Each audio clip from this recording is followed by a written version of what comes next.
صلی اللہ علیہ وسلم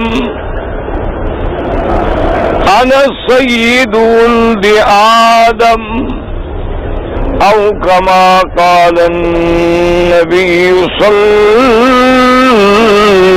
اللہ علیہ وسلم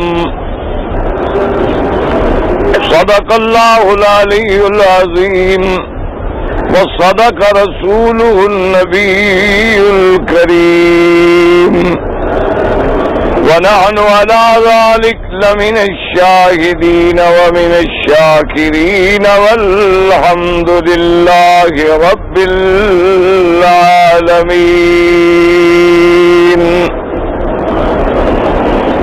رب اشرح لي صدري ويسر لي أمري واحلل عقدة من لساني يفقهوا قولي.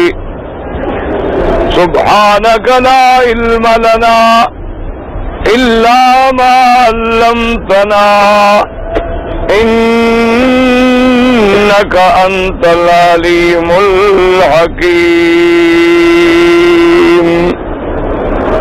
برادران اسلام، واجب الاحترام بزرگوں، دوستوں اور بھائیوں، اللہ تبارک و تعالی کے کلام مقدس میں سے ایک آیت مبارکہ اور آقا انعامدار حبیب کبریا سیدنا محمد مصطفیٰ صلی اللہ علیہ وعلا آلہ واصحابہ وسلم تسلیما کثیرا کثیرا کہ فرامین مبارکہ میں سے ایک حدیث تلاوت کی ہے. دعا فرمائیں کہ اللہ تبارک و تعالی اس عاجز کو مال آلسیت عافیت کاملہ دائمہ اور حق بات بیان کرنے کی توفیق عطا فرمائیں. اللہ تبارک و تعالی ہم سب کو مل کر حق پر چلنے کی توفیق عطا فرمائیں اور پروردگار عالم تمام آنے والوں کی حاضری، حج، عبادت، زیارت منظور و مقبول فرمائیں.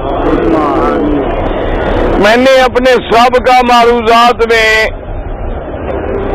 آقا انعامدار سرکار دو عالم صلی اللہ علیہ وسلم کے اسراء اور معراج کے بارے میں باتیں عرض کی تھیں. تو جمہور ائمہ کرام کا اور جمہور صحابہ عظام رضوان اللہ علیہم اجمعین کا یہ مسئلہ ہے کہ ایک دفعہ میرے آقا سرکار دو عالم صلی اللہ علیہ وسلم کو جو اسراء اور معراج ہوا ہے وہ حقیقی ہے، جسمانی ہے، جاگنے میں ہوا ہے. البتہ خواب کے واقعات جو ہیں وہ الگ ہیں، علیحدہ ہیں، ان سے بھی کوئی انکار نہیں ہے.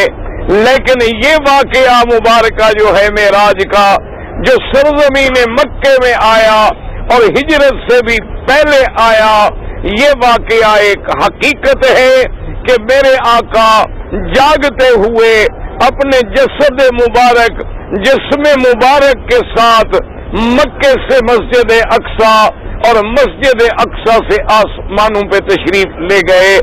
یہ بات جو ہے تقریباً اکثر صحابہ اور اکثر ائمہ رحمہم اللہ تعالی علیہم اجمعین کے نزدیک متفق علیہ بات ہے. ایک بات تو یہ الحمدللہ میں نے کل عرض کر دی تھی، اور دوسری بات یہ بھی یاد رکھ لیں کہ جیسے جیسے انبیاء آئے اللہ نے ہر پیغمبر کو، اللہ نے ہر نبی اور رسول کو اس کی صداقت کے لیے، اس کی تائید کے لیے ہر زمانے میں معجزات عطا فرمائے. اور یہ بھی اللہ کی حکمت ہے کہ ہر پیغمبر کو جو معجزے ملے ہیں ان کے زمانے کے حالات کے مطابق دیے گئے ہیں.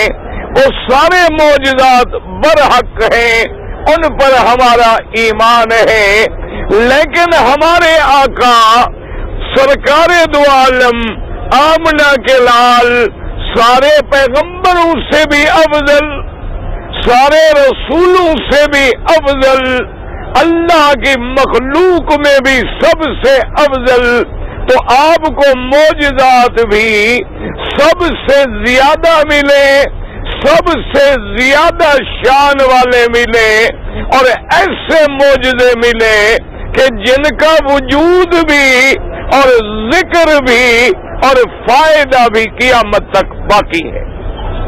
یہ بھی الحمدللہ اللہ کا شکر ہے کہ ہم سب لوگوں کا یہ عقیدہ ہے۔ البتہ جو منکرین ہیں، بعض لوگوں نے، کیوں دنیا میں تو ایسے بھی پیدا ہوئے جنہوں نے خدا کا انکار کر دیا، ایسے لوگ بھی پیدا ہوئے جنہوں نے قرآن کا انکار کر دیا، ایسے لوگ بھی پیدا ہوئے جنہوں نے اللہ کے تمام شعائر کا انکار کر دیا، تو ایسے لوگ بھی پیدا ہوئے جنہوں نے معجزات کا بھی انکار کر دیا، لیکن اہل سنت والجماعت کا یہ عقیدہ ہے کہ تمام انبیاء بھی برحق، اللہ کے رسول بھی برحق، اور ان کے معجزات بھی برحق، اللہ کے اولیاء بھی برحق، اور ان کے کرامات بھی برحق، کیونکہ سب سے زیادہ شان جو ہے وہ محمد مصطفیٰ کا ہے صلی اللہ علیہ وسلم۔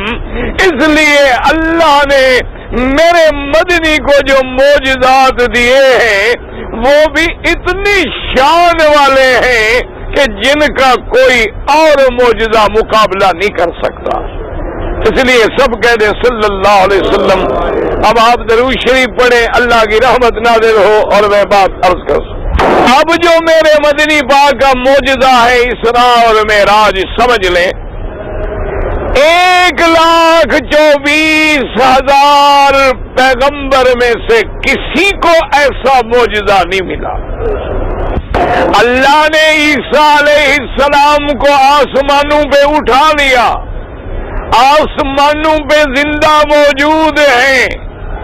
اللہ نے آدم علیہ السلام کو جنت میں رکھا، قرآن میں موجود ہے، لیکن یہ معجزہ کہ زمین سے لے کر آسمانوں تک، مسجد الحرام سے لے کر مسجد اقصی تک، مسجد اقصی سے لے کے سدرۃ المنتہا تک کہ سارا نظام سنوارا جائے، انبیاء انتظار کریں، ملک انتظار کریں، جنت انتظار کرے، اور میرے مدنی پاک کو لے جایا جائے، آیات کبریٰ دکھلائی جائے، اور رات بھی ختم نہ ہو کے واپس مکے میں پہنچایا جائے، یہ معجزہ 1,24,000 پیغمبر میں سے کسی کو نہیں ملا۔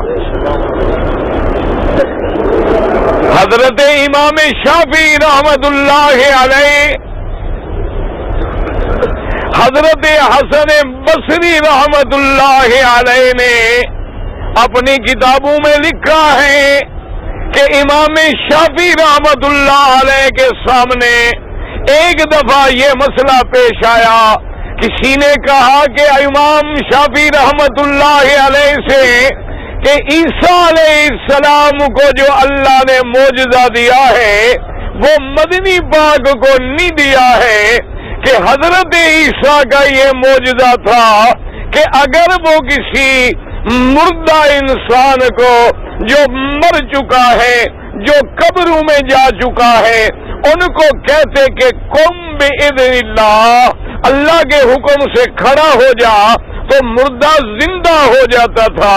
تو عیسائیوں کے کسی بڑے عالم نے یہ امام شافعی رحمت اللہ علیہ کے سامنے سوال رکھا کہ ہمارے پیغمبر کو جس کو ہم مانتے ہیں اللہ نے یہ معجزہ دیا کہ مردوں کو زندہ کر دے، لیکن آپ کے نبی کو ایسا معجزہ کوئی نہیں ملا، تو لہذا حضور ہمارے پیغمبر کا مقابلہ نہیں کر سکتے.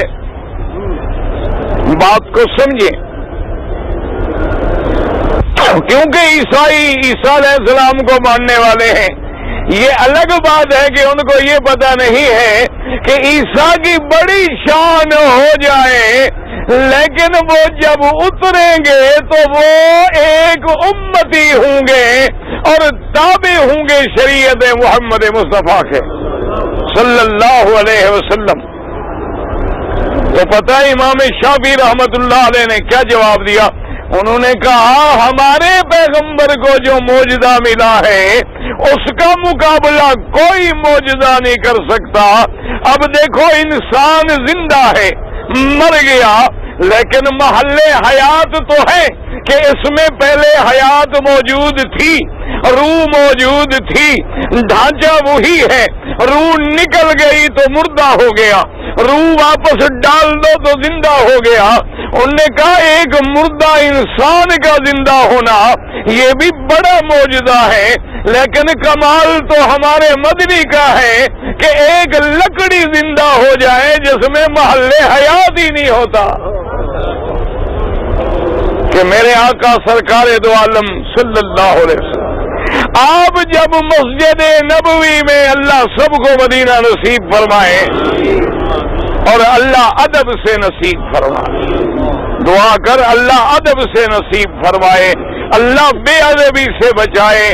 اللہ تبارک و تعالی اس شان والے شہر میں ہمیں جانے کے آداب سکھلا دے، اس مسجد پاک میں جس کی بنیاد خاتم الانبیاء نے رکھی ہے، جہاں مدنی کے قدم آئے ہیں، جہاں مدنی نے سجدے فرمائے ہیں، جہاں صحابہ نے قرآن سنائے ہیں، جہاں جبریل نے پھیرے لگائے ہیں.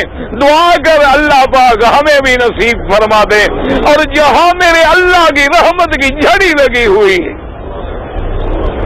حضور جب خطبہ پڑھاتے تھے تو ایک ستون بنا ہوا تھا کھجور کا ایک تنا کھڑا کر دیا گیا، علامت بن جائے گی یہ ممبر ہے. میرے مدنی پاک اس سے پشت لگا کے خطبہ فرماتے تھے. ایک دفعہ ایک عورت حاضر ہوئی، اس نے کہا حضور میرا غلام ہے، وہ لکڑی کا بڑا اچھا کام جانتا ہے، اگر اجازت ہو تو میں ممبر بنا کے لے آؤں تاکہ ذرا آپ بیٹھ بھی سکیں، آرام سے کھڑے بھی ہو سکیں. حضور نے فرمایا اجازت ہے. وہ ممبر آ گیا. حضور پاک نے اس ستون کے ساتھ اس دن ٹیک نہ لگائی، اس ممبر پہ تشریف لے گئے. اب یہ ایک آدمی کی بات نہیں، جو صحابہ مسجد بھری ہوئی ہے وہ کہتی ہے خدا کی قسم ہے اس لکڑی سے، اس ستون حنانہ سے، اس کھجور کے تنے سے ایسے آواز آئی، ایسے چیخ نکلی کہ میرا مدنی ممبر سے اتر کے اس کو سینے سے لگا کے کھڑے ہو گئے. فراق نبی کا لکڑی پہ اثر ہو جانا اور لکڑی کا رونا اور پھر میرے مدنی پاک کا سننا، صحابہ کا سننا، حضور کا سینے سے لگا لینا. اور صحابہ کہتے ہیں جیسے کوئی بچے کو چپ کرائے اور بچہ روتے روتے روتے روتے ذرا سسکیاں لیتے لیتے چپ ہو جاتا ہے، وہ لکڑی بھی ایسا ایسا ایسا چپ ہو گئی.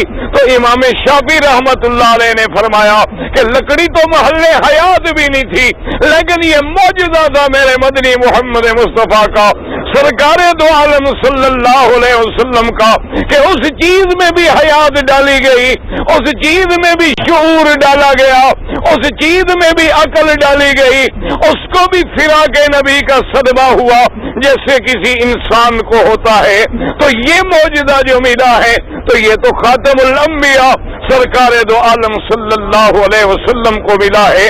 تو اللہ تبارک و تعالی نے یاد رکھے آسمانوں کے معجزات جو ہیں، ایک پیغمبر کے لیے سورج کا معجزہ آیا، لیکن یہ معجزہ کسی کو نہیں ملا کہ مکے والے طلب کریں اور میرا مدنی اشارہ کرے اور آسمان پہ چاند دو ٹکڑے ہو جائے، ایک جبل ہرا کے ادھر نظر آئے اور ایک جبل ہرا کے ادھر نظر آئے، اور میرا مدنی چیلنج کر کے فرمائے کہ فشہدو فشہدو، مکے والوں دیکھ لو اپنی آنکھوں سے کہ چاند 2 ٹکڑے ہو گیا ہے کہ نہیں ہے۔ اور اللہ نے میرے نبی کا بھی معجزہ بنایا، قیامت کی دلیل بھی بنائی کہ اگر میں اپنے نبی کے کہنے پہ، انگلی کے اشارے پہ اتنے بڑے روشن کرے کو 2 ٹکڑے کر سکتا ہوں تو آسمان بھی پھٹ سکتے ہیں، زمینیں بھی پھٹ سکتی ہیں، قیامت بھی قائم ہو سکتی ہے۔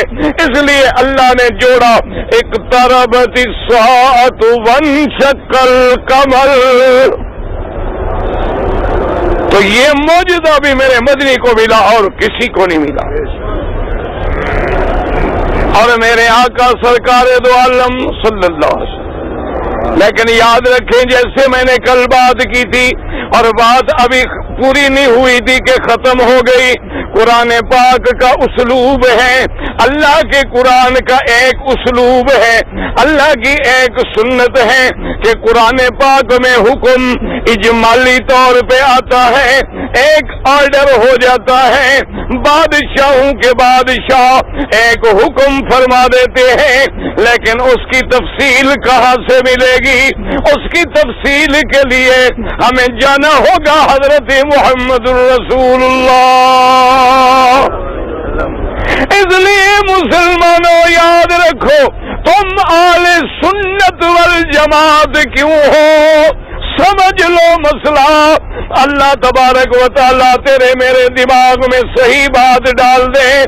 اگر کوئی صرف قرآن کو مانے اور سنت کا انکار کرے تو وہ بھی مسلمان نہیں ہوگا، کیونکہ قرآن سمجھ نہیں آئے گا جب تک ہم محمد مدنی کے دروازے پہ نہیں آئیں گے۔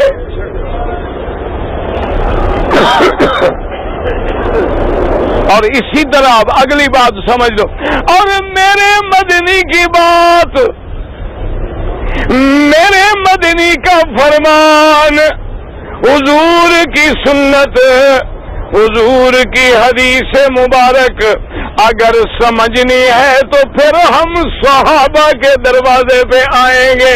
میرے مدنی پر اور قرآن پڑھایا جبریل نے، جمع کر کے سینے میں رکھا رب قدیر نے، اور اپنے نبی کو تعلیم بخشی، اور میرے مدنی نے پھر قرآن پڑھایا صحابہ کو، اور صحابہ نے ہر عمل اپنی آنکھوں کے ساتھ دیکھا۔ تو اس لیے جو مسلمان صحابہ کا منکر ہوگا وہ والجماعت سے خارج ہو جائے گا، اور اگر سنت کا منکر ہوگا وہ اہل سنت سے خارج ہو جائے گا۔ مسلمان کب ہوگا؟ اللہ پر بھی ایمان ہو، اللہ کے قرآن پر بھی، اور سنت محمد مصطفیٰ پر بھی، اور مدنی کے صحابہ پر بھی، تب جا کے بنے گا اہل سنت۔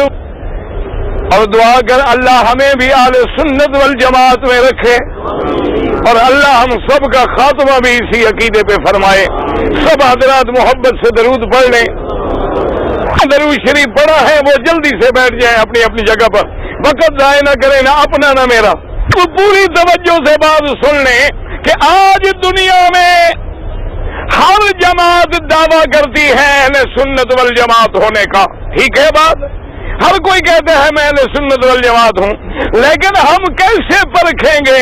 ان کی نماز پہ نظر ڈالو، اذان پہ نظر ڈالو، ان کی پیدائش پہ نظر ڈالو، جنازے پہ نظر ڈالو، وفات پہ نظر ڈالو، حیات پہ نظر ڈالو۔ اگر سنت ملے تو اہل سنت ہیں، اور صحابہ ملے تو والجماعت ہیں۔ اگر سنت کی مخالف چیز ملے تو وہ اہل بدعت ہیں، اہل سنت نہیں ہو سکتے۔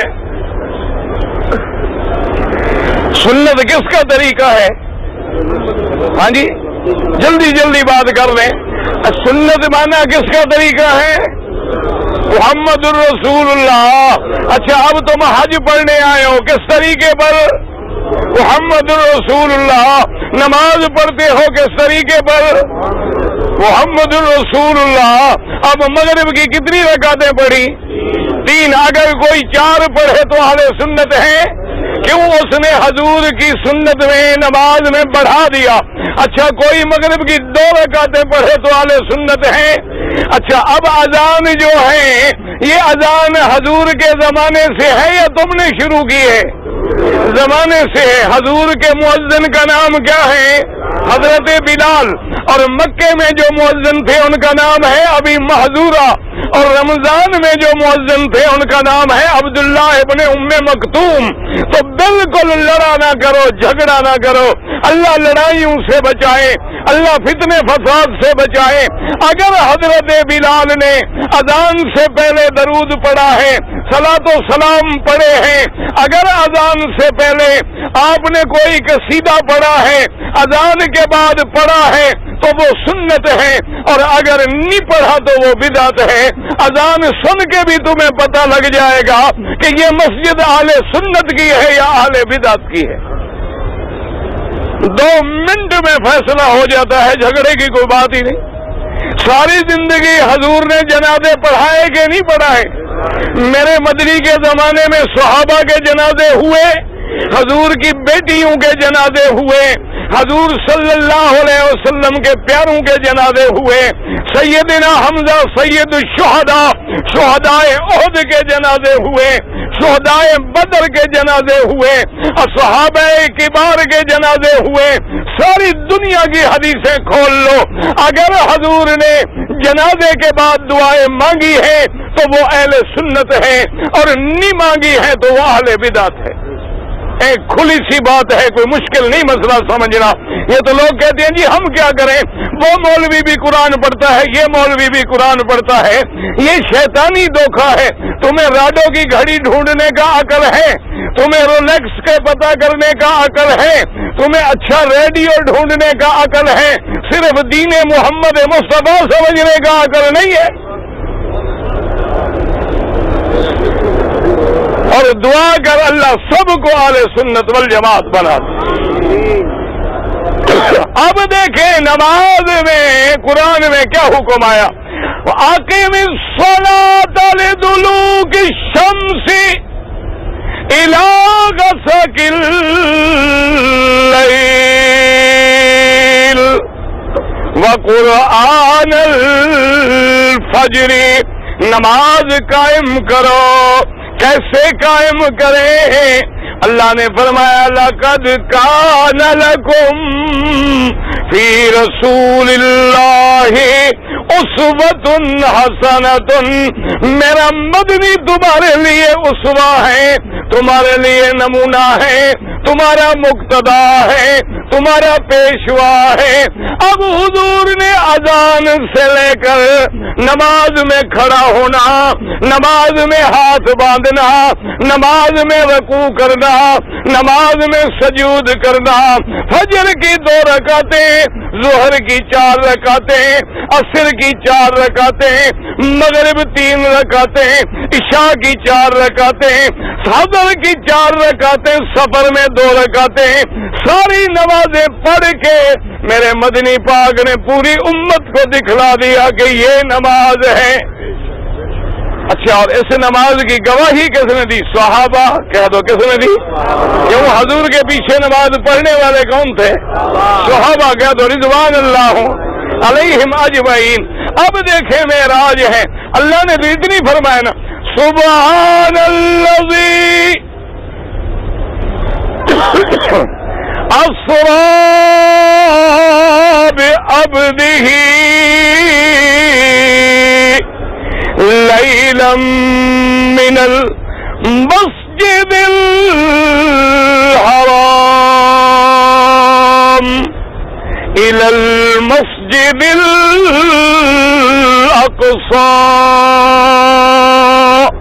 اللہ نے فرمایا پاک ہے وہ ذات، وہ کمزوری سے پاک، وہ صفت نقصان سے پاک، وہ شریکوں سے پاک، وہ شرک سے ہر چیز سے پاک منزہ ہے۔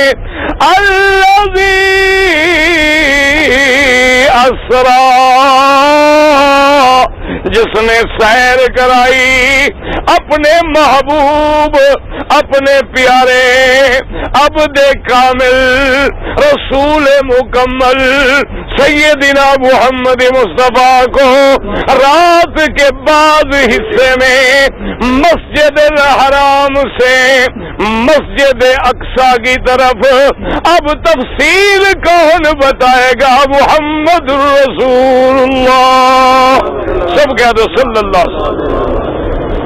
حضور نے فرمایا معراج پہ جانے سے پہلے ایک حدیث میں موجود ہے جو سیاہ کی حدیث ہے، آپ نے فرمایا فی الحتیم، اور ایک حدیث میں لفظ ہے فی الحجر، لیکن یاد رکھو حتیم اور حجر دونوں اسی جگہ کا نام ہے جو میزاب رحمت کی جانب چھوٹی سی دیوار ہے، یہ اندر کی جگہ جو ہے میزاب رحمت والی دیوار سے 7 ہاتھ تک یہ کعبے کے اندر کا حصہ ہے۔ حضور فرماتے ہیں کہ میں یہی تھا، اللہ کے فرشتے اترے آ کے انہوں نے مجھے سلایا ہوا تھا، آپ نے جگہ بھی بتائی کہ یہاں سے لے کر میرے آخر تک جہاں بال مبارک ہیں میرا سینہ مبارک کھولا گیا اور جنت سے لائی ہوئی تست ساتھ رکھی تھی، اور زمزم کے پانی کا بھی میرے مدنی نے خود نام لیا ہے کہ اس کے بعد انہوں نے زمزم کا پانی لیا اور میرے قلب مبارک کو دھویا گیا، دھونے کے بعد اندر رکھا گیا، پھر اسی طرح جبریل نے ٹانکے لگا دیے، لیکن یہ کسی بندے کا آپریشن نہیں تھا، آپریشن کرانے والے محمد مصطفیٰ تھے اور کرنے والا جبریل تھا اور حکم رب جلیل تھا، لہذا نہ ہسپتال میں جانے کی ضرورت نہ دوائیں لگانے کی ضرورت، صرف اسی وقت کھول کے جبریل نے ہاتھ یوں لگایا تو سارے زخم بھی ختم ہو گئے، ہر چیز ختم ہو گئی، اور کیوں نہ ختم ہو، اللہ کا بھیجا ہوا ہے اور جبریل بھی رسول ہے، فرق یہ ہے کہ وہ اللہ اور میرے نبی کے درمیان رسول ہے اور میرا مدنی ساری کائنات کے لیے رسول ہے، کہہ دو صلی اللہ علیہ وسلم۔ اور اسی طرح ساتھ ایک معجزہ اور بھی دیکھ لیں، جنگ احد کا مقام ہے، حضرت قتادہ ہیں میرے نبی کے صحابی ہیں، اللہ رحمت فرمائے، جنگ میں آپ کو چوٹ لگی، آپ کی آنکھیں مبارک جو تھی ایک آنکھ پورا اندر کا پورا حصہ نکل کے لٹکنے لگ گیا، حضرت قتادہ تکلیف میں تڑپ رہے ہیں، ساتھیوں نے مشورہ کیا کہ تلوار سے کاٹ دو تاکہ درد میں کچھ کمی آ جائے، ایک صحابی نے کہا کہ کاٹو نہیں، پہلے جا کے اپنے حبیب آقا نامدار سرکار دو جہاں سے عرض کریں اور حضور سے پوچھیں کہ ہم کیا کریں، حضور کی خدمت میں آئے، آ کے واقعہ بتلایا، حضور نے فرمایا میرے صحابی کو جلدی لے آؤ، صحابی کو لے گئے، صحابہ کہتے ہیں کہ حضور نے اپنے ہاتھ مبارک سے وہ پتلی سارا جو اندر سے نکلا ہوا حصہ ہے اپنے ہاتھ سے اٹھا کے آنکھ کے اندر رکھا اور اوپر اپنا دست نبوت پھیرا اور دعا کی کہ اللہم زدہ جمالا، میرا اللہ میرے صحابی کی آنکھ کو اور زیادہ خوبصورت کر دے۔ حضرت قتادہ کہتے ہیں خدا کی قسم ہے اس دن کے بعد پھر کسی کو پتہ بھی نہیں چلا کہ میری کون سی آنکھ تھی، وہاں دست نبوت لگا تھا اور یہاں دست جبریل لگا تھا، وہ بھی رسول ہے، وہ بھی رسول ہے، وہ نوری رسول ہے، یہ خاکی رسول ہے، لیکن اللہ نے دونوں کے ہاتھ میں وہ چیزیں پیدا فرما دی۔ اور یاد رکھو یہ شک صدر جو ہے ایک دفعہ بچپن میں ہوا ہے اور ایک دفعہ معراج پہ جانے سے پہلے ہوا ہے، وجہ کیا تھی کہ جب اللہ نے ملکوتات میں آسمانوں میں لے جانا ہے، راستے میں قرات ہیں، راستے میں بڑے بڑے عجیب واقعات ہیں، ان سے لے کے میرے مدنی کو جنت میں جانا ہے، پھر واپس آنا ہے، تو اس کے لیے جو استعداد ضروری تھی، اور بچپن میں علماء نے لکھا کہ ہر بچے میں ماں باپ کا بھی اثر ہوتا ہے، لیکن اللہ چاہتے تھے کہ میرے نبی کے دل میں میرے سوا کسی کا اثر باقی نہ رہے۔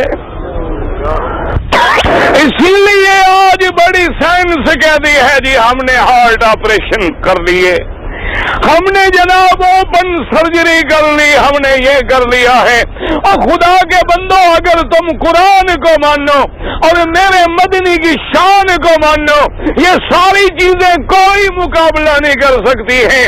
اللہ تبارک و تعالیٰ نے جبریل بھیج کے 1400 سال پہلے ایک دفعہ مدنی بی بی حلیمہ کے گھر میں ہیں اور ایک دفعہ اللہ کے گھر میں ہیں، دونوں دفعہ سینہ کھولا گیا۔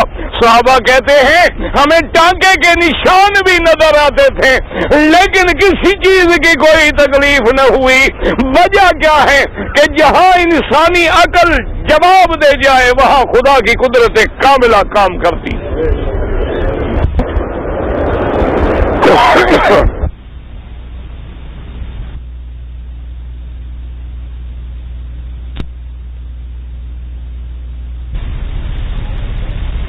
عالم فرماتے ہیں کہ پھر میرے لیے سواری لائی گئی،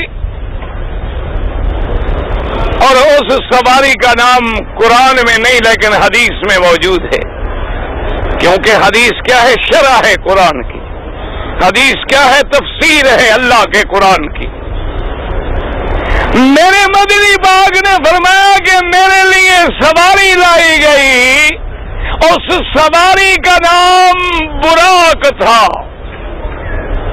اور فرمایا کہ جو موجودہ دور میں گھوڑے ہیں ان سے تو کچھ چھوٹا لیکن خچر سے کچھ بڑی سواری تھی، نام براق رکھا گیا ہے۔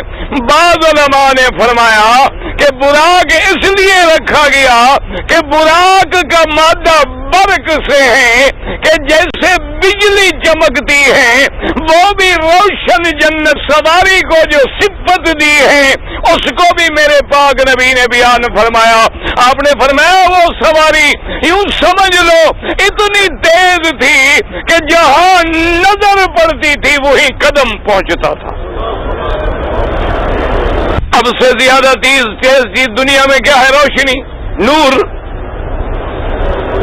اور اللہ کے جبریل کے بارے میں ایک دن صحابہ نے پوچھا کہ حضور صلی اللہ علیہ وسلم نے 1000 دفعہ کہا ہے لیکن حاجی انشاءاللہ حج پڑھ کے چلے جائیں گے لیکن بات نہیں مانیں گے کہ جب نام آئے تو صلی اللہ علیہ وعلی آلہ وصحابہ وسلم تسلیما کثیرا کثیرا پڑھ لیا کریں، اور جتنی زیادہ درود پڑھو گے اتنی زیادہ قیامت میں قرب محمد مصطفیٰ نصیب ہو صلی اللہ علیہ وسلم۔ اب علماء نے لکھا ہے، اندازہ کریں کہ روشنی سب سے زیادہ تیز ہے۔ اچھا، جبریل بھی نور ہے اور سواری بھی ایسی آئی ہے کہ جہاں اس کی نظر پڑے وہاں قدم پڑے۔ صحابہ نے ایک دن حضور سے پوچھا کہ حضور پہلے آسمان تک 500 سال کا سفر ہے لیکن جبریل کتنی دیر میں اتر آتے ہیں؟ حضور پاک نے فرمایا کیا پوچھتے ہو؟ کبھی کبھی تو جبریل ایسا بھی کرتے ہیں کہ پہلا قدم پہلے آسمان پہ، دوسرا قدم دوسرے آسمان۔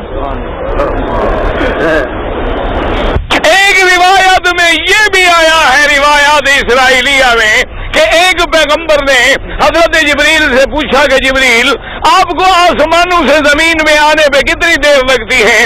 تو اس نے کہا اللہ کے نبی یوں سمجھ لو کہ جب یوسف علیہ السلام کو اور بھائی کنویں پہ کھڑے ہو کے دھکا دے کے گرا رہے تھے، اللہ نے مجھے حکم دیا، میں 7ویں آسمان پہ تھا، اللہ نے حکم دیا کہ پہنچو، حضرت یوسف کنویں کے کنارے سے پانی تک نہیں پہنچے، میں پہلے پہنچ گیا۔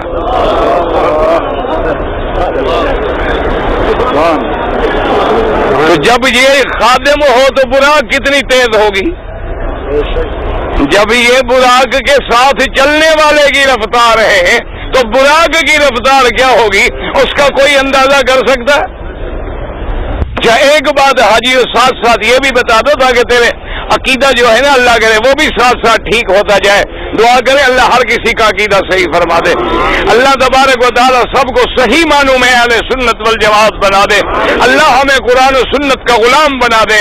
اللہ ہمیں بدعات اور احداث اور اہواء سے محفوظ فرما دے. تو دل سے دعا کیا کریں. اچھا ایک بات بتائیں, آپ کعبے میں بیٹھے ہیں, تمہارے ملک میں حضور کی براق کی تصویریں بکتی ہیں کہ نہیں بکتی؟ ہاں جی بکتی, دیکھی ہیں تم نے؟ اچھا اب مجھے ایمان سے بتائیں, کعبے میں بیٹھے ہو, جب میرا مدنی معراج پہ جا رہے ہیں تو اس زمانے میں اس رات میں آپ کے معراج کا کسی کو پتا؟ یہ خبر جانے کی کس نے دی؟ خود محمد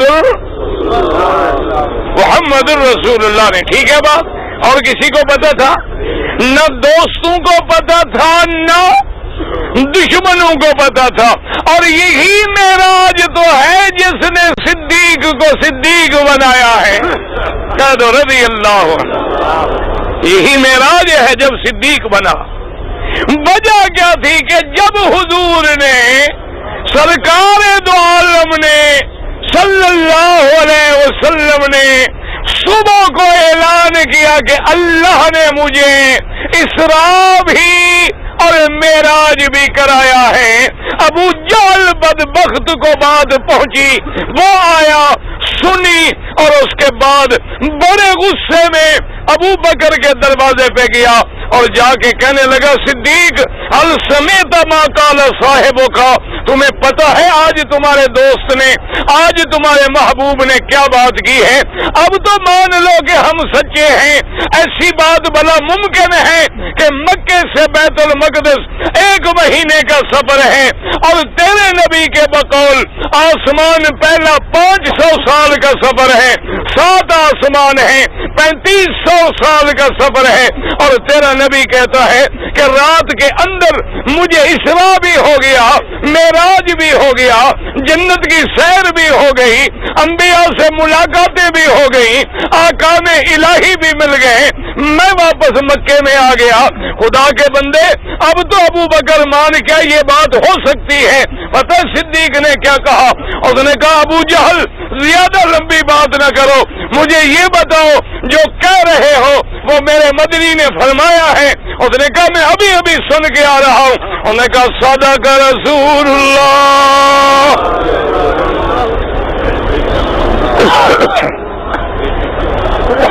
اس نے کہا ابو جہل اگر نبی نے فرمایا تو سچ فرمایا. اس نے کہا تم یہ مانتے ہو؟ اس نے کہا ہم تو اس سے زیادہ مانتے ہیں, جبریل کا آنا مانتے ہیں, اور جبریل تو خادم ہیں, وہ آسمانوں سے آتا ہے جاتا ہے, تو میرے مدنی چلے جائیں تو کون سی مشکل بات ہے؟ تو جو حضور نے فرمایا, یعنی بات سمجھے, تو حضرت ابو بکر کو بھی رات کے معراج پہ جانے کا پتہ نہیں تھا. لیکن حاجی اللہ کے لیے انصاف کریں, یہ برا کے فوٹو بنانے والا کیمرے والا تمہارے ملک کا تھا یا کسی اور ملک سے آیا تھا؟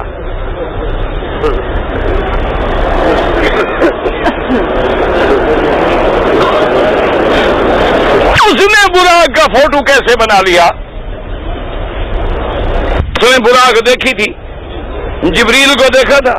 اچھا پتہ ہے کہ اللہ کے نبی کا فرمان ہے کہ نبی کے بغیر اگر جبریل کو کوئی دیکھے تو وہ اندھا ہو جاتا ہے.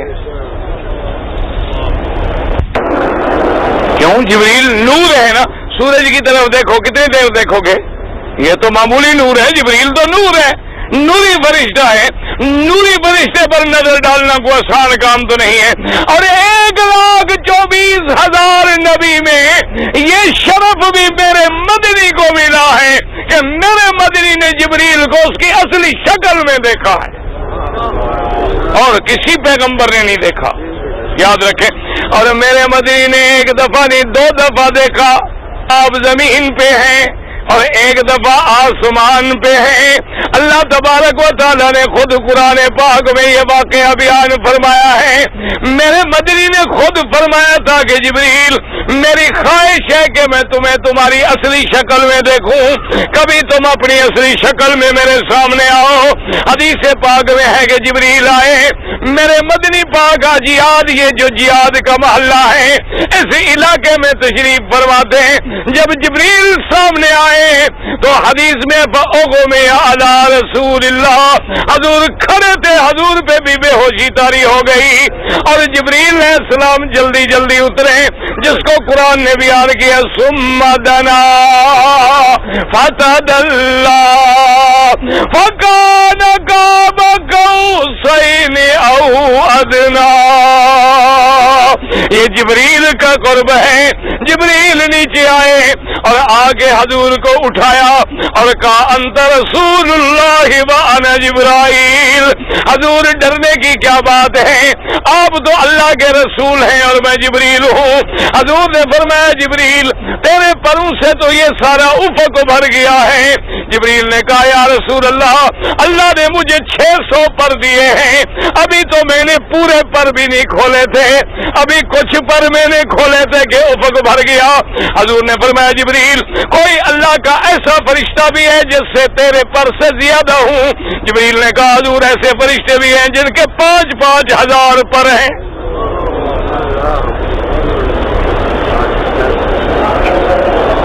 اسی لیے یاد رکھو یہ مذہب نہیں ہوتا، یہ دنیا کو دھوکہ دینے کے لیے کسی نے حضرت حسین کا گھوڑا بنا لیا، کسی نے سینے گھوڑے کو تیر لگا کے کربل کا منظر بنا لیا اور کسی نے حضور کی براق کا فوٹو بنا لیا۔ یہ سارا کیا ہے؟ تخیل ہے، خیالات ہیں جن کا نہ قرآن سے تعلق ہے نہ اللہ کے نبی کی حدیث سے تعلق ہے، بلکہ خدا کے کعبے میں بیٹھ کے میں کہتا ہوں مجھے تو ڈر ہے کہ کہیں محبت کے بجائے اس بے ادبی میں نہ پکڑے جائیں کہ ایک جانور کی شکل بنا کے چہرہ بنایا عورت کا اور نیچے بدن بنایا جانور کا۔ اللہ کے نبی نے تو زندگی میں کبھی غیر عورت کو ہاتھ نہیں لگایا، عورت والی تصویر پہ محمد سوار کیسے ہوا؟ نہ ایمان سے کہیں کوئی عقل ہے؟ یہ عشق ہے، کہیں انگوٹھے چوم لینا، کہیں جناب براق کی تصویریں بنا لینا، کہیں میرے مدنی کے جوتے مبارک کی تصویریں بنا کے اندر یاسین قرآن لکھ دینا اور دعوے کرنا محبت کے، اور اللہ سے ڈرو کہیں اسی بے ادبی میں میرا خدا نہ پکڑ لے۔ یہ عشق نہیں، یہ بے ادبی ہے۔ جس چیز کا ذکر اللہ نے نہیں کیا ہے، جس کی تفصیل میرے مدنی نے بدلائی ہے، حضرت صدیق ہیں، عمر فاروق ہیں، 1,24,000 نبی ہیں، کسی نے دعویٰ نہیں کیا کہ ہم نے براق دیکھا ہے۔ تو براق کا فوٹو کیسے بن گیا؟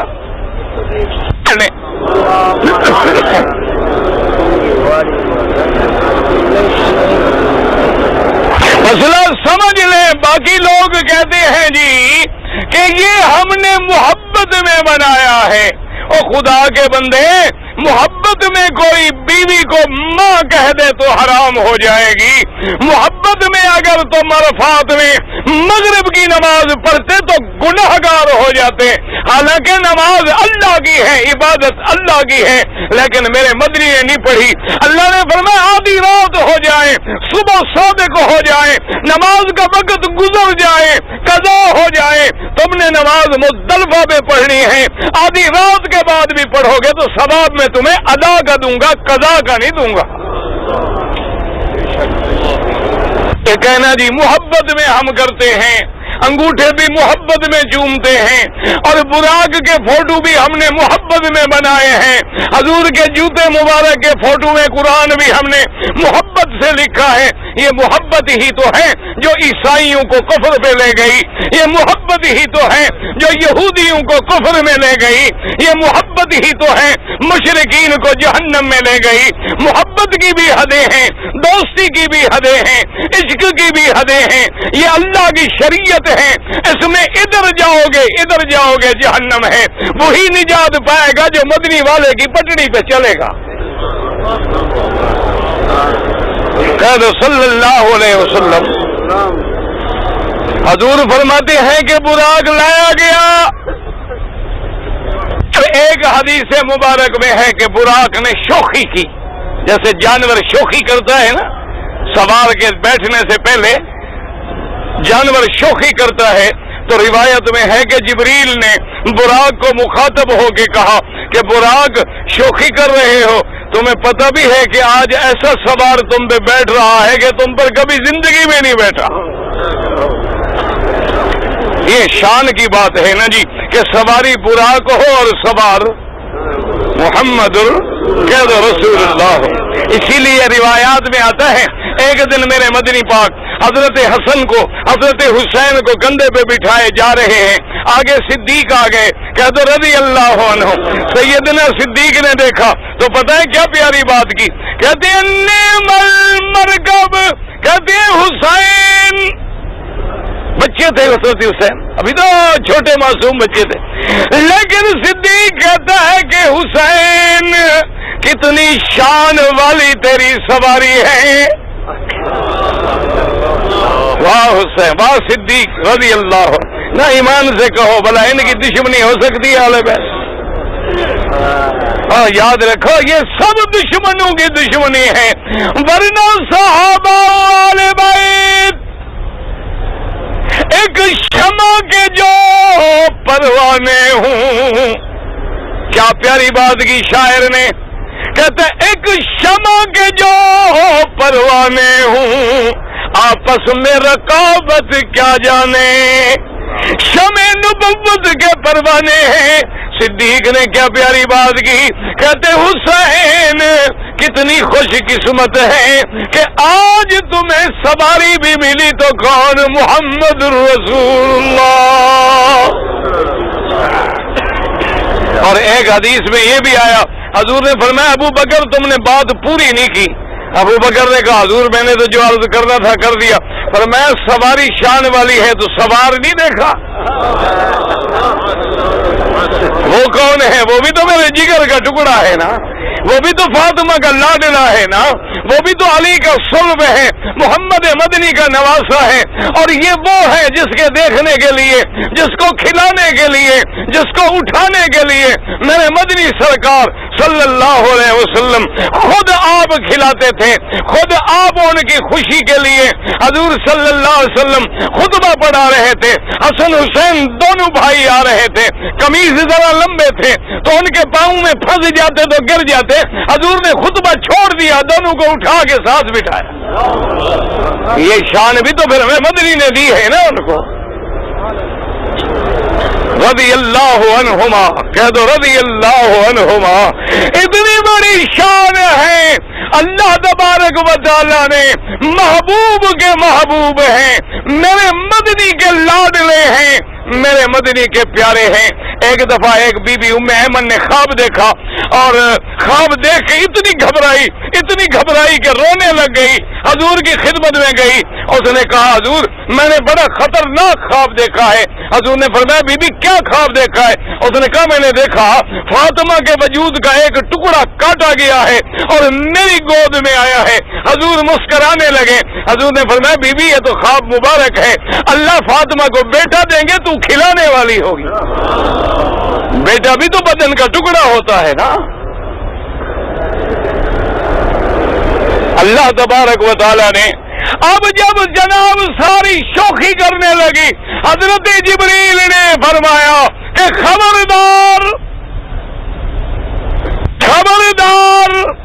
آج تم پہ بیٹھنے والا کون ہے؟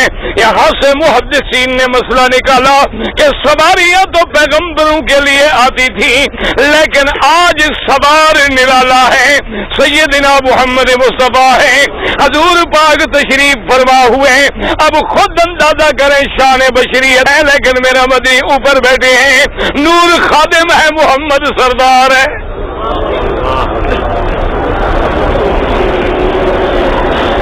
حضور فرماتے ہیں جب میں چلا بیت المقدس کے لیے، ایک جگہ پہ میرا گزر ہوا تو بڑا سرخ ٹیلا ہے، اور فرماتے ہیں اس سرخ ٹیلے کے دامن میں ایک قبر ہے، اور اس قبر میں ایک بندہ کھڑا نماز پڑھ رہا ہے۔ میں نے جبریل سے پوچھا کہ کون ہے؟ تو نے کہا تمہارے بھائی حضرت موسیٰ علیہ السلام ہے۔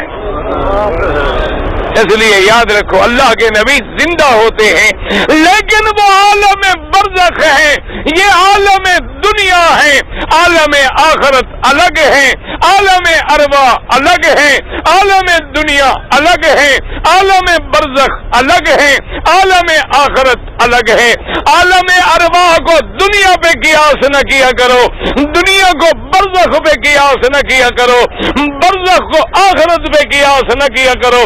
جتنا قرآن حدیث میں ملے آمنا، اور جو چیز نہ ملے اس میں خاموش رہیں۔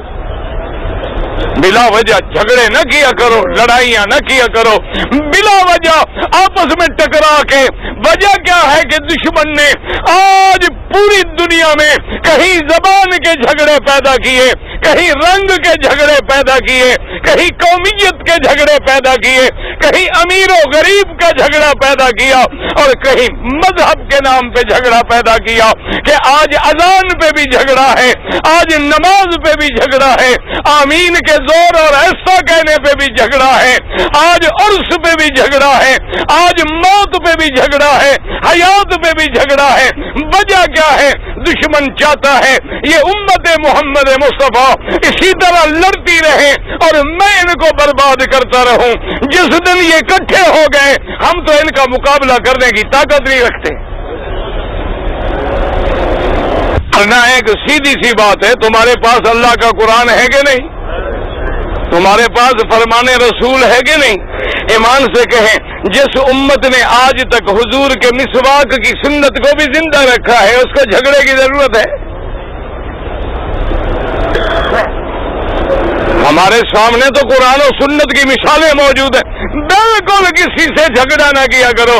کوئی مولوی ہے، کوئی پیر ہے، وہ بات کہتا ہے ادب سے کہہ دو حضور آپ نے جو بات فرمائی ہے، آپ نے جو حکم دیا ہے، کیا یہ حدیث میں، قرآن میں، صحابہ کے حیات میں، اصحاب رسول کے عمل میں موجود ہے؟ اگر موجود ہے آمنا و صدقنا، اگر نہیں ہے تو ہماری ہدایت کے لیے اللہ اللہ کا رسول اور صحابہ کافی ہیں۔ جیسے کہ حضور نے فرمایا میری امت 73 فرقہ بن جائے گی اور سب جہنم میں جائیں گے، ایک فرقہ جنت میں جائے گا۔ حضور سے پوچھا گیا وہ کون ہوگا؟ فرمایا ما انا علیہ و اصحابی، جس پہ میں ہوں اور میرے صحابہ۔ اس لیے جھگڑے نہ کیا کرو خدا کے لیے۔ آج مسجدیں تقسیم ہیں، یہ اس جماعت کی مسجد ہے، یہ اس جماعت کی مسجد ہے، یعنی خدا کی مسجد تو آپ کے ملک میں ہوتی ہی نہیں۔ ایمان سے کہو مسجد کس کا گھر ہے؟ یہ بیت اللہ ہے، مسجدیں سب اس کے تابع ہیں، یہ اللہ کا گھر ہے۔ یہاں کسی کی تمیز ہے کہ تم آؤ یا تم نہ آؤ، گورا آئے یا کالا آئے، کالا آئے یا گورا آئے، خان آئے یا فلان آئے؟ نہ جس نے کلمہ پڑھ لیا ہے ان المساجد للہ، سب سجدے کی جگہ، عبادت کی جگہ کس کے لیے ہے؟ اللہ کے لیے ہے۔ پھر یہ کیا جھگڑا کہ فلان ہے زید ہے؟ ہاں ایک بات ہمیشہ یاد رکھ لینا کہ مسجد اللہ کی ہے تو اس میں حکم بھی اللہ کا چلے گا اور سنت بھی محمد رسول اللہ کی چلے گا۔ اب حضور جب براق پہ بیٹھے اور براق چلی، میرے مدنی نے دیکھا، اللہ اکبر، اللہ کے قرآن نے تو مختصر کر دیا نا کہ اسرا بعبدہ لیلا من المسجد الحرام الی المسجد الاقصی۔ شان دیکھیں کہ میرے مدنی کے سفر کی ابتدا بھی مسجد سے، انتہا بھی مسجد پر۔ اللہ نے یہ نہیں فرمایا کہ میں نے کس کے گھر سے کہاں پہنچایا، یہ بھی نہیں فرمایا کہ مکے سے شام پہنچایا، یہ نہیں فرمایا حجاز سے شام پہنچایا، کیونکہ ساری دنیا میں افضل جگہ کیا ہے؟ اللہ کی مسجدیں ہیں. اس لیے اللہ نے دونوں مسجدوں کا ذکر کیا کہ مسجد الحرام الی المسجد الاقصی، کہ ابتدا بھی مسجد سے. اور حاجیوں غور کرو کہ میرے اللہ نے، میرے مدنی پاک نے جن مسجدوں کا ذکر کیا ہے، خدا کی شان دیکھیں. اللہ نے مسجد اقصی کو شان دیا، وہاں اپنے دو پیغمبروں کو بھیجا، حضرت داؤد اور حضرت سلیمان. مسجد اقصی کنہوں نے بنائی تھی؟ حضرت داؤد اور حضرت سلیمان. اور جب مسجد الحرام کو شان بخشا، یہاں بھی دو پیغمبر بھیجے، خلیل اللہ اور حضرت اسماعیل ذبیح اللہ. اور جب مدینے کو نوازنے پہ آئے تو وہاں اپنا سب سے افضل، سب سے آخری پیغمبر حضرت محمد رسول اللہ صلی اللہ علیہ وآلہ آلہ واصحابہ وسلم تسلیما کثیرا. اور اللہ نے صفت بیان کی، یہاں تو ایک لفظ ہی کافی تھا نا، من المسجد الحرام. قرآن میں غور کرو کتنی جگہ پہ اللہ نے اس کی حرمت بیان کی. فرماتی ہیں انما المشرکون نجس فلا يقربوا المسجد الحرام بعد عامهم هذا. اللہ نے فرمایا میرا مدنی اعلان کر دیں کہ مشرک پلید ہوتا ہے، میرا اللہ وہ تو روز غسل کرتا ہے. اللہ فرماتے ہیں ظاہر کتنا غسل کرے، جب اندر شرک کا بت ہے تو سب سے بڑی پلیدی ہے کہ مسجد الحرام میں مشرک داخل نہ ہو، حائضہ داخل نہ ہو، نفاس والی عورت داخل نہ ہو، آدمی جنابت میں ہے تو داخل نہ ہو. یہ حرمت والی مسجد ہے. یہاں ایک لفظ فرمایا، لیکن اگلی مسجد پہ غور کریں، وہاں اللہ پاک نے قرآن میں کیا ارشاد فرمایا ہے؟ درود شریف پڑھ لے گا. فرمایا المسجد الاقصی الذی بارکنا حولہ، ایسی مسجد جس کے ارد گرد میں نے برکتیں رکھی ہیں. میرا مولا وہ برکتیں، مفسرین نے لکھا ہے کہ برکتوں سے مراد ظاہری برکتیں بھی ہیں، باطنی برکتیں بھی ہیں، کیونکہ اللہ نے اس جگہ کو معدن الانبیاء بنایا ہے، اللہ نے نبیوں کا مرکز بنایا ہے. ظاہری برکتیں بھی ہیں کہ وہاں کے تین پہ نظر ڈالیں، زیتون پہ نظر ڈالیں، وہاں کے باغوں پہ نظر ڈالیں، وہاں کے پھلوں پہ نظر ڈالیں، وہاں کے درختوں پہ نظر ڈالیں تو دنیا میں کہیں کوئی درخت مقابلہ نہیں کر سکتا. اور باطنی برکتیں یہ ہیں کہ جہاں داؤد ہیں، سلیمان علیہ السلام ہیں، اللہ کے ہزاروں پیغمبر ہیں، جہاں ابراہیم خلیل ہیں، جہاں معدن الانبیاء ہے. حضور فرماتے ہیں کہ جب ہم مسجد اقصی میں پہنچے، دوسری صفت حضور نے سواری کی پتہ ہے کیا بیان کی؟ آپ فرماتے ہیں کہ جب آگے اونچائی آ جاتی ہے،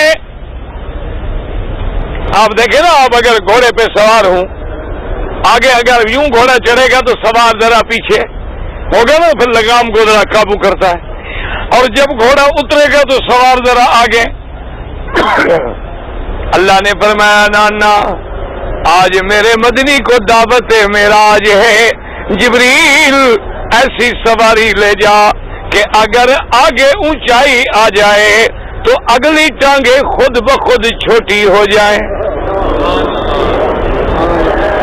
اور جب اترائی آ جائے تو ٹانگیں خود بخود بڑی ہو جائیں. میں خلیل کے لیے مقام ابراہیم پتھر کو اونچا کر سکتا ہوں پھر نیچے کر سکتا ہوں، تو سواری ایسے کیوں نہیں ہو سکتی تاکہ میرے مدنی کے توازن میں کوئی فرق نہ آئے، آرام میں کوئی فرق نہ آئے؟ جیسے حضور بیٹھے ہیں اسی طرح بیٹھے رہیں، آپ کو آگے جھکنے کا یا پیچھے جھکنے کا ذرا بھی احساس نہ ہو جائے۔ جب مسجد اقصی پہنچے ہیں حضور نے فرمایا کہ مجھے جبریل نے اتارا اور سواری کو لے کے وہاں صخرہ تھا، ایک پتھر پڑا تھا، وہاں جبریل نے انگلی سے اشارہ کیا، اس پتھر میں سوراخ ہو گیا، جبریل علیہ السلام نے براق کی رسی کو اس سوراخ میں ڈالا اور وہاں اس کو باندھ دیا اور مجھے اشارہ کیا کہ میرا مدنی اب آپ مسجد میں چلیں۔ علماء نے مسئلہ نکالا ہے کہ براق کی طاقت نہیں تھی کہ جبریل سے بھاگ جائے، کوئی چیز جبریل سے بھاگ سکتی ہے؟ جبریل کی رفتار کا مقابلہ کر سکتی تھی؟ لیکن وجہ کیا تھی؟ اللہ نے فرمایا معراج جو ہے، اسراء جو ہے وہ امت کے لیے سبق ہے کہ اسباب پہ بھی عمل کرو